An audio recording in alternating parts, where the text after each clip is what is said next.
Hello, good morning, and welcome to another episode of Tips and Ideas with Ed Wallace of Midwest Landscaping.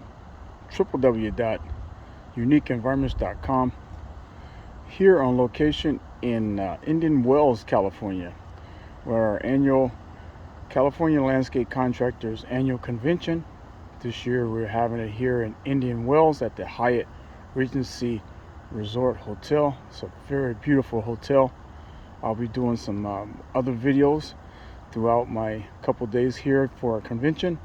Just wanted to point out some different things that's happening out here from the standpoint of landscape perspective, and just give you an idea of the differences between landscaping in a Mediterranean type climate where I live in the Los Angeles basin area compared to here in the desert where it gets very hot. In the wintertime it's pretty cool. In the evening times it's been raining quite a bit the last couple days here in Southern California, and last night I drove in and it was downpouring in different areas between San Bernardino and coming into the Palm Springs area. But this morning it's nice and fresh. It's pretty cool outside from the standpoint of temperature compared to the Los Angeles basin area. But I just wanted to show you something, this grouping of cactus here and how they irrigate. And these are barrel cactuses. I'm not sure the name of these other cactuses in the back. And there's an agave. It looks like a blue agave right here, or actually it's a century. It's called a century palm, that one right there in the middle. But I wanted to show you that on these barrel cactuses they have a drip emitter. See that drip emitter right there? So that drip emitter is probably a 1 gallon per hour drip emitter, and that's how that cactus is being watered, just with that 1 gallon emitter. I'm not sure how long they have it on. My guess is it's probably like an hour or so, because most of these succulents, they don't need, and cactuses, they don't need a whole lot of water. They just need to have some supplemental water. But they have it right not that far away from the plant. Even on the larger cactuses you can see where the water point is, so there's no drip tubing around the cactus or anything like that. It has one single emitter. If you notice over here, the century plant is actually punching out some pups, what we call pups. The root system, the rhizomes of this century plant, they go quite far, and there's another plant right there. If you look over here, there's another one that's coming off of this one, pup. It has a really beautiful pattern too on these century plants. They're pretty lethal. Man, the thorns on this thing are crazy, because they go almost like a shark's tooth. So you don't want to be too close to these bad boys. Their points are very lethal from the standpoint of getting stuck by one. And some people are allergic, so if you get stuck by them, they'll swell up. These cactuses here, they have really fine, you can look and see, they have really fine points on them and needles, to where it's like, see right there? You have to be careful. They have spines on them also. So all these cactuses, they have their own little protective system, and you don't want to be too close to them.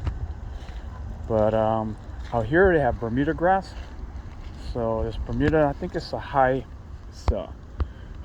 Bermuda, maybe tiff green, nice and short out here, and nice green belt.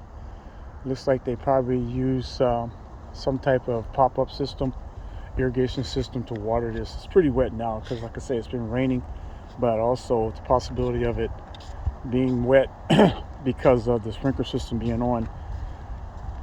Usually they water here in the desert in the evening time. It's different than being in the basin area where we don't really water in the evenings because of the possibility of getting fungus and other types of things that happen because it's dank and it's damp. It doesn't dry out as fast because of our Mediterranean climate.